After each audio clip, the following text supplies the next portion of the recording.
하나님 말씀 보겠습니다. 요한계시록 2장 1절로 7절 말씀.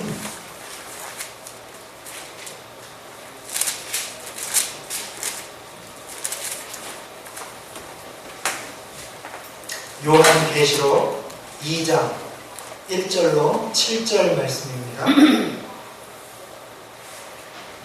요한계시록 2장 1절로 7절 말씀. 한 절씩 교독하도록 하겠습니다. 에베소 교회의 사자에게 편지하라.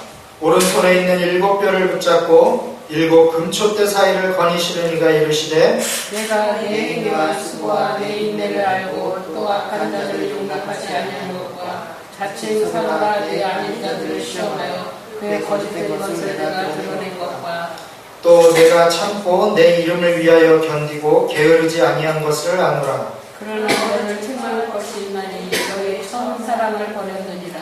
그러므로 어디서 떨어졌는지를 생각하고 회개하여 처음 행위를 가지라. 만일 그리하지 아니하고 회개하지 아니하면 내가 내게 가서 내 촛대를 그 자리에서 옮기리라. 오직 내게 이것이 있으니 내가 니골라당의 행위를 미워하는도다. 나도 이것을 미워하노라. 함께 읽겠습니다. 귀 있는 자는 성령이 교회들에게 하시는 말씀을 들을지어다. 이기는 그에게는 내가 하나님의 낙원에 있는 생명나무의 열매를 주어 먹게 하리라. 아멘.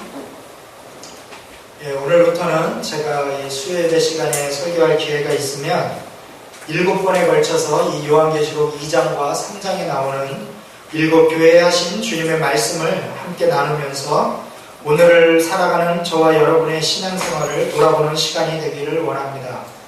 지난 시간에 제가 1장 말씀을 나누면서 우리 예수님께서 교회를 얼마나 사랑하셨고 또 우리는 그 교회에서 어떤 역할을 감당하며 어떻게 하나님께 그 사랑을 고백해야 하는지에 대해서 서론적으로 말씀을 드렸습니다. 오늘 우리가 읽은 첫 번째 교회는 에베소 교회, 우리가 너무나도 잘 아는 교회입니다. 그래서 따로 설명할 필요가 없죠. 에베소 이 지역은 그 소아시아 지역에서 가장 큰 도시였고 아데미 여신과 다이아나 여신 숭배의 중심지였고 이 당시에는 또 로마 황제를 숭배하는 그 신전이 2개나 있었던 지역입니다. 이렇듯 이곳은 영적 전쟁이 그 어느 곳보다도 치열했던 곳이었고 사도 바울과 또 그 제자 디모데 또 사도 요한 등 그 쟁쟁한 사도들이 목회를 했던 교회이기도 합니다. 그러하기에 이 에베소 교회는 다른 어떠한 교회보다 우상 숭배와 싸워야 했으며 이단을 막아내야 했고 또 정치적인 핍박도 이겨내야 했었습니다. 그래서 우리 주님께서는 그 모든 어려움 속에서도 흔들리지 않고 든든히 서간 에베소 교회에 대하여 오늘 칭찬의 말씀을 하고 계시는 것입니다. 칭찬하시는 말씀 중에 오늘 2절과 3절에 보면 중요한 동사가 2번 이어서 나오는 것을 볼 수 있습니다. 그것은 바로 안다라는 단어입니다. 오늘 2절 말씀에 보면 내가 내 행위와 수고와 내 인내를 알고 라고 말씀하십니다. 또 3절에는 또 내가 참고 내 이름을 위하여 견디고 게으르지 아니한 것을 아노라 라고 말씀하고 계십니다. 오늘 저와 여러분에게 동일하게 하시는 말씀입니다. 내가 너를 잘 안다. 그렇다면 우리 주님께서 과연 저와 여러분의 무엇을 알고 계신다는 것일까요? 내가 세상에서 어떤 힘든 삶을 사는지 내가 안다. 내가 빚이 얼마나 있는지 내가 안다. 아니면 내가 직장에서 어떤 힘든 일을 하는지 내가 알고 있다. 아니면 네가 가정에서 아이들 키우느라 얼마나 힘든지 내가 안다. 이런 걸 주님께서 알아주신다는 걸까요? 그렇지 않습니다. 오늘 본문 말씀을 보면 우리 주님의 관심은 네가 내 이름과 내 교회를 위해서 어떠한 행위와 수고와 인내를 했는지, 나를 예배하기 위하여 어떠한 노력을 했는지 이러한 것에 관심을 갖고 계시다는 것입니다. 이 점에 대해서 저와 여러분이 얼마나 하나님 앞에 담대하게 설 수 있겠습니까? 오늘날 우리 한국 대형 교회들과 또 여러 유명하신 목사님들이 그 세상 매스컴에 의해서 많은 비난을 받고 있는 것을 보게 됩니다. 그러한 사건을 보면서 같이 비판하고 있는 저의 모습을 보게 되었습니다. 제가 과연 그러한 교회들과 그러한 목회자분들을 과연 비판할 자격이 있을까? 아니요. 저에겐 그럴 자격이 전혀 없다는 것을 깨달았습니다.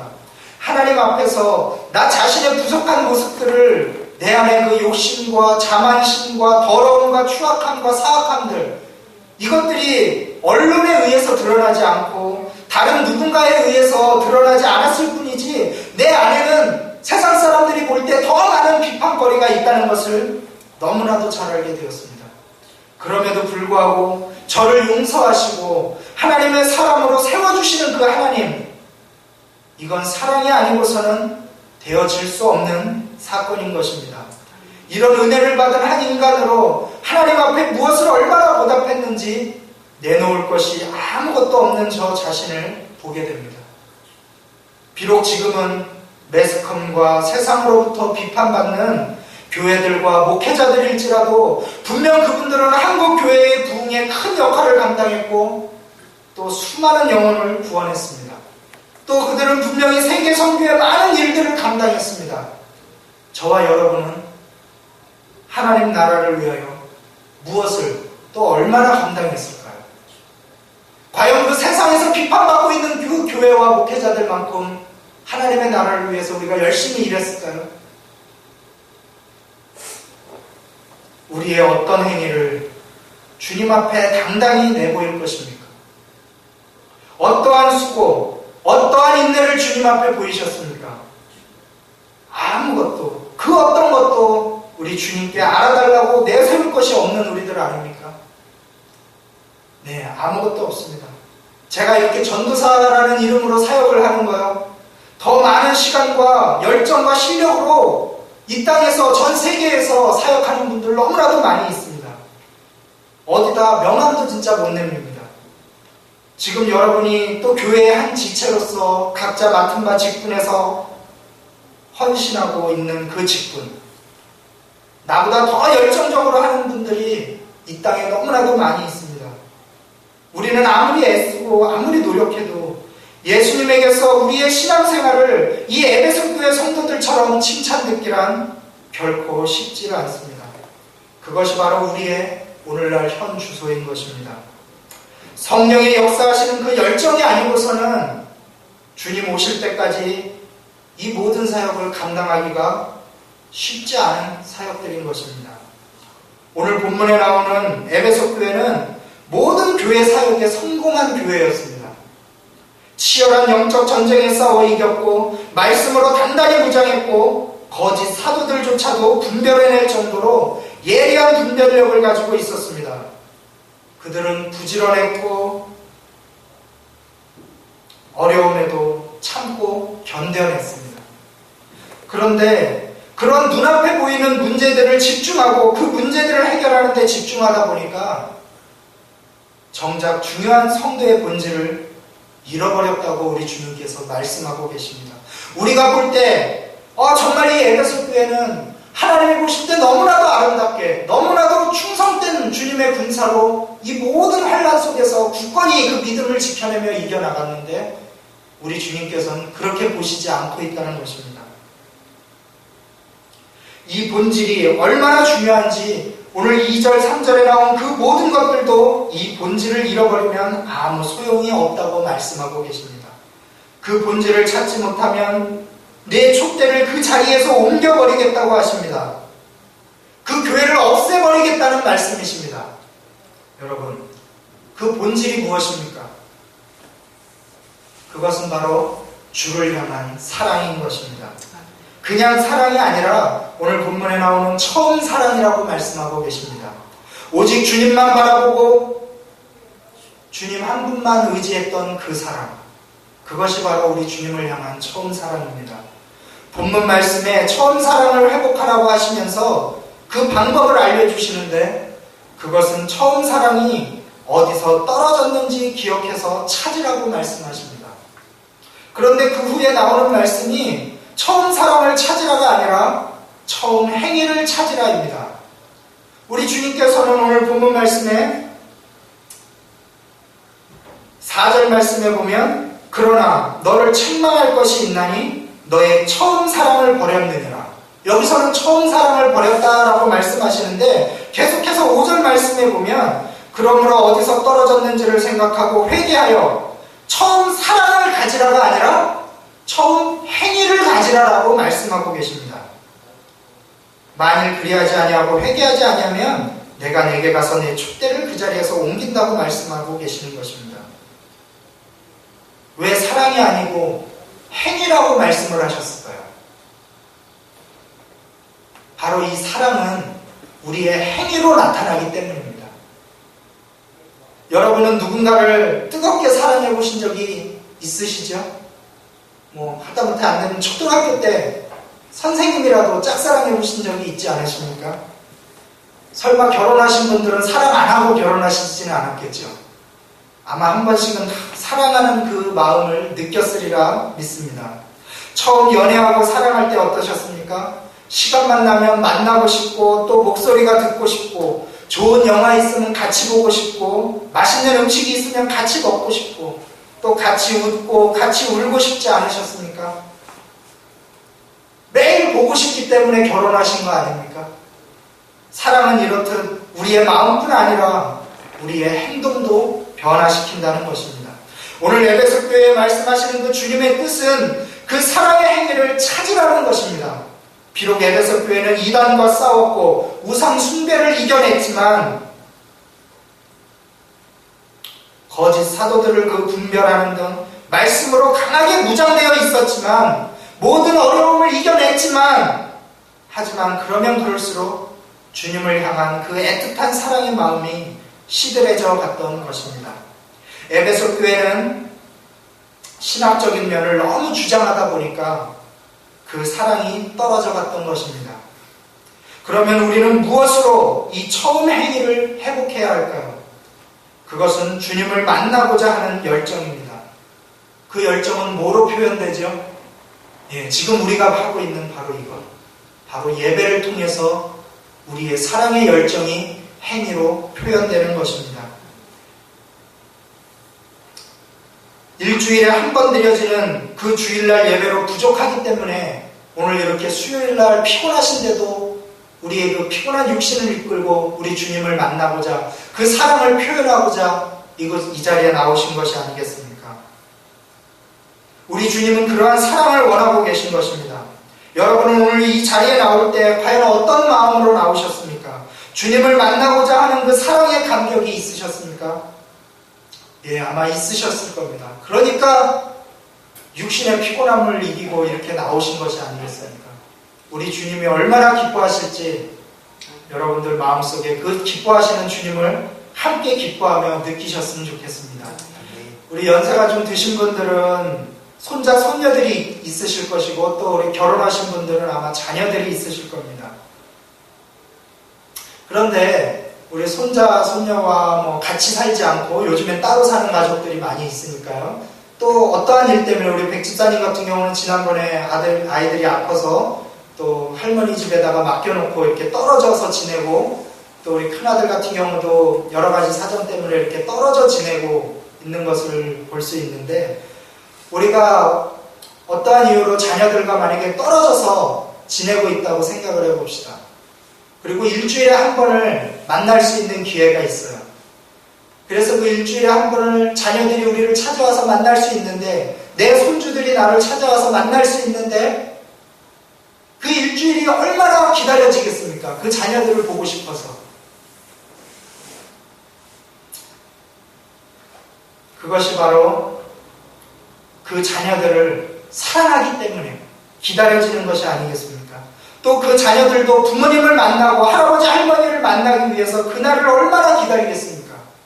그런데 그 사랑이 식어져서 만약에 우리 자녀들이 일주일에 한 번을 만나기 위해서 내가 기다리고 있는데 이제 컸다고 나 친구들이 더 좋아하면서 친구를 만나러 가고 나를 만나러 오지 않을 때, 내 손주들이 다른 일을 바빠서 할머니 할아버지를 만나러 오지 않을 때 여러분들 그 실망감이 얼마나 크겠습니까? 우리 주님도 이와 마찬가지입니다. 일주일에 한 번 보는 것도 우리 주님께서 기다려주시는데 이렇게 수요일까지 주님 앞에 나와서 예배드리고 그 주님을 만나러 나올 때 우리 주님께서 우리를 얼마나 기뻐하시겠습니까? 여러분, 예배드리는 것이 짐스러워진 적이 있으십니까? 예배드리는 것이 하찮게 여겨진 적이 있으십니까? 물론 여기 나온 우리들은 지금은 아닐지라도 앞으로 우리가 살아가면서 만약에 그러한 마음이 든다면 무엇이 우리를 그렇게 만들었는지 돌아보고 찾아서 빨리 회개하는 그러한 시간을 꼭 갖기를 바랍니다. 그런 마음이 들 때 회개하지 아니하고 에베소 교회 성도들처럼 다른 문제에 빠져서 계속 그 문제에 집중하다 보면 우리 주님께서 그 촛대를 옮겨버리시는 돌이킬 수 없는 사건으로 결말 지어지고 만다는 것입니다. 우리는 연약해서 늘 주님만 바라보고 살지 못하기에 끊임없이 우리 자신을 돌아보고 회개해야 하는 것입니다. 오늘 본문에서도 회개하라는 말씀이 계속 나옵니다. 회개하고 돌이키라고. 여러분, 회개가 무엇입니까?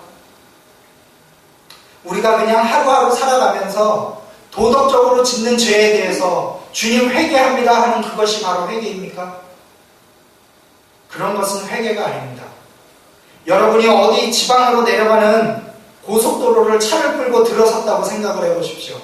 내가 지금 부산을 가야 되는데 가다가 인터체인지에서 잘못 들어서서 서울로 올라가는 방향으로 잘못 올라탔다고 생각을 해봅시다. 어떻게 해야 됩니까?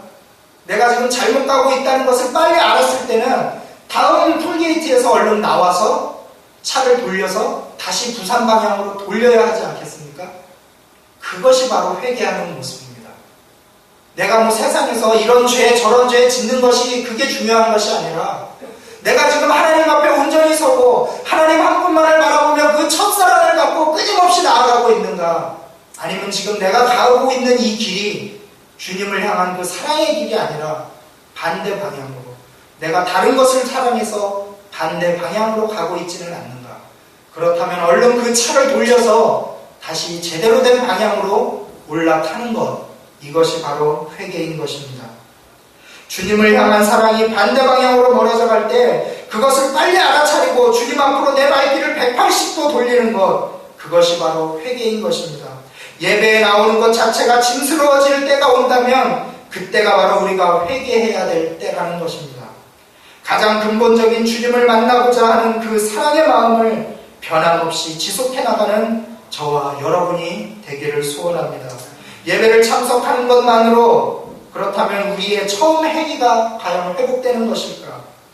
여러분, 아까 예를 들었듯이 손주들이나 자녀들이 그렇게 만나고 싶었던 할머니, 할아버지와 부모를 만나서 만약에 그들이 아무 느낌이 없다면 여러분들은 어떻겠습니까?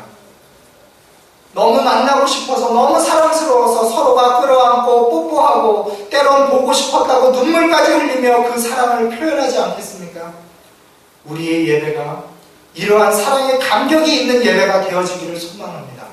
그냥 참석하는 것이 중요한 것이 아니라 정말 너무나도 만나고 싶었던 그 주님을 내가 만나서 주님 앞에 찬양할 때의 그 감격, 주님의 말씀을 들을 때의 그 감격, 주님 앞에 기도할 때 그 감격을 우리의 몸으로, 우리의 목소리로, 우리의 행위로 표현하는 것, 그것이 바로 우리의 예배가 되어야 되는 것입니다. 제가 여러 교회를 거쳐오면서 한 가지 느낀 것이, 참 믿음의 연륜이 있고 신앙의 연륜이 있어요. 보통 장로님, 권사님들이 보통 많이 그러시죠. 그런데 교회에서 이렇게 높은 직분에 올라가면 올라갈수록 예배 드릴 때는 점점 표현이 사라져요. 그리고는 예배가 끝나고 나면 에베소 교회 성도들처럼 안 좋은 것에 대해서 지적하고 비판하는 모습들을 많이 볼 수 있습니다. 왜 예배 드리는데 드럼을 쳐야 되느냐. 예전엔 진짜 그런 분들 많았어요. 찬양이 너무 경박스럽지 않느냐. 그러고는 정작 본인들은 앞에서 열심히 찬양 인도하고 찬양하는데 입을 꼭 다물고 도대체 무슨 생각을 하고 계시고 무슨 생각으로 예배를 드리시는지, 하나님 앞에서 장로가 무엇이며 권사가 무엇이며 전도사가 무엇이고 목사가 무엇이겠습니까? 하나님 앞에서는 다 어린 자녀들과 같은 우리들인데 우리가 나이가 무슨 상관이 있고 신앙의 연륜이 무슨 상관이 있겠습니까? 우리 주님께서는 하나님 앞에 어린아이와 같이 순수하게 정말 하나님만을 찬양하며 기뻐하는 그 예배를 받으신다는 것입니다. 사무엘하 6장 말씀에 보면 이 다윗 왕의 이야기가 나옵니다. 다윗 왕이 블레셋에게 빼앗긴 그 하나님의 법궤를 되찾아오는 장면이 사무엘하 6장에 나오는데 다윗이 많은 군사들과 제사장들을 데리고 이 법궤를 찾으러 블레셋에 가서 그 법궤를 찾아옵니다. 많은 악기들을 앞에다가 세우고 다윗도 그 앞에 서서 하나님을 찬양하며 법궤를 음감하는데 그 법궤를 소 2마리가 수레에다가 메고 법궤를 수레에 싣고 옮기고 있었습니다. 다윗은 왕이었고 하나님 앞에 나는 대단하다라고 아마 착각하고 있었던 것 같습니다. 그런데 소가 갑자기 날뛰기 시작했습니다. 그러자 그의 거기에 실려있던 법궤가 쓰러지려고 했던 것이에요. 그때 제사장 웃사가 그 법궤가 쓰러지는 것을 보면서 쓰러지지 않게 하려고 법궤를 잡고 말았습니다. 그 웃사가 어떻게 됐죠? 죽었습니다. 다윗은 지금 하나님의 법궤를 옮기겠다고 기뻐서 많은 찬양들을 앞에서 찬양단을 세워놓고 찬양을 하며 법궤를 옮긴다고 세상 다 알도록 크게 떠벌리면서 갔지만 그 마음속에는 하나님을 향한 온전한 마음이 있었던 것이 아니라 봐라, 내가 이 나라의 왕으로서 블레셋을 무찌르고 하나님의 법궤를 찾아온다라고 그러한 마음이 더 컸었던 것입니다. 이 법궤는 레위인들이 사람이 우리 사극 같은 데 보면은 그 고위직 사람들이 이렇게 타고 가는 가마 있지 않습니까? 그 가마처럼 사람이 이렇게 어깨에다 짊어매고 법궤를 옮기게 돼 있습니다. 그게 우리 하나님께서 주신 율법입니다. 그런데 다윗은 그것을 망각했던 것이죠. 단지 이 법궤를 옮기는 그 일에만 집중했던 것입니다. 하나님 말씀 깊은 곳에 온전히 서지 못하고 그렇게 법궤를 옮길 때 하나님께서는 그 법궤를 옮기지 못하도록 제사장 웃사를 죽이면서까지 막았던 것입니다. 결국 이 법궤는 어떻게 됐습니까? 이 법궤는 오벳 에돔이라는 사람의 집으로 옮겨놓고 다윗은 그냥 돌아갔습니다. 수일이 지난 후에 하나님께서 이 법궤를 갖고 있는 오벳 에돔의 집을 축복을 하고 이 소식이 다윗에게 전해졌습니다. 그 법궤를 갖고 있는 오벳 에돔이 축복을 받았다는 소리를 듣고 다윗은 하나님 앞에 자신의 잘못을 돌이키고 다시 법궤를 가지고 오려고 나섰습니다. 그리고는 하나님 말씀대로 법궤를 레위인들이 짊어지고 하나님을 찬양하며 오는데 6발자국을 가서 하나님 앞에 짐승을 잡아 제사를 드리고 또 일어나서 6발자국 가고 또 짐승을 잡아 제사를 드리고 하나님이 원하시는 순전한 방법대로 드디어 다윗은 낮아진 모습으로 제사를 지내며 그렇게 법궤를 옮겼습니다. 이 법궤가 들어올 때 이스라엘에 들어올 때 다윗의 모습이 어땠죠? 우리 너무나도 잘 알죠. 옷이 다 벗겨지도록 그 주님 앞에 찬양하며 뛰며 경배하는 그 다윗의 모습, 그것이 바로 첫사랑을 회복한 주님 앞에 회개하고 돌이킨 그 모습입니다. 오늘날 우리의 예배의 모습이 바로 그런 모습이 되어야 한다는 것입니다. 이렇게 다윗이 옷이 다 벗겨지도록 주님을 찬양할 때 그 모습을 지켜보고 있던 한 여인이 있었습니다. 누구죠? 다윗의 아내. 그 다윗의 아내가 오늘 그 모습을 바라보면서 다윗에게 이렇게 비난을 합니다. 이 여인은 사울의 딸 미갈입니다. 이 미갈이 그러한 다윗의 모습을 보면서 어디 임금이 채통도 못 지키고 그렇게 신하들 여종들 앞에서 옷이 다 벗겨지도록 춤을 추며 그렇게 경망스럽게 행동을 하느냐. 그때 다윗이 뭐라고 이야기를 합니까? 사무엘하 6장 21절 말씀에 보면 다윗이 미갈에게 이르되 이는 여호와 앞에서 한 것이니라.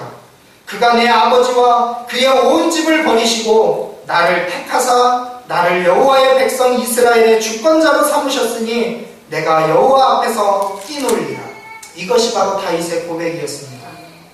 이렇게 그러한 다윗, 예배드리는 다윗, 하나님 앞에 찬양하는 그 다윗을 비판했던 미갈은 후에 어떻게 됐죠? 자녀를 얻지 못했습니다. 왜 자녀를 얻지 못했을까요? 그때부터 아마 다윗의 미움을 샀을 겁니다. 그래서 더 미갈에게는 자녀가 없었고 이러한 다윗의 모습이 바로 처음 사랑을 회복한 다윗의 모습인 것입니다. 하나님 앞에서 어린아이와 같이 순전한 예배를 드리는 그러한 모습이 처음 사랑을 회복한 그 처음 행위라는 것입니다. 오늘 우리의 예배가 하나님을 향한 사랑의 감격이 넘치는 예배가 되기를 원합니다. 찬양이 온 마음과 정성을 다해서 드려지는 그 거룩한 산 제사가 되어지기를 원합니다. 우리의 기도가 간절한 사랑의 고백이 되어지기를 원합니다. 말씀을 맺겠습니다. 우리 주님은 말씀으로만, 말로만 저와 여러분을 사랑하지 않으셨습니다. 직접 이 땅에 육신을 입고 오셔서 우리를 위하여 십자가에 못 박혀 죽으시며 그 물과 피를 다 쏟으시기까지 우리를 사랑하시고 행동으로, 행위로 우리에게 그 사랑을 보여주셨습니다. 오늘을 사는 우리도 말뿐이 아닌 그 처음 행위를 회복하여 온몸으로 그 사랑에 사랑으로 반응하여 다시 오실 그 재림 예수를 기다리며 생명나무의 열매를 먹는 그 영광의 순간을 위하여 예배의 모든 열정을 쏟는 우리 세계를 품는 교회 모두가 되시길 원합니다. 기도하겠습니다.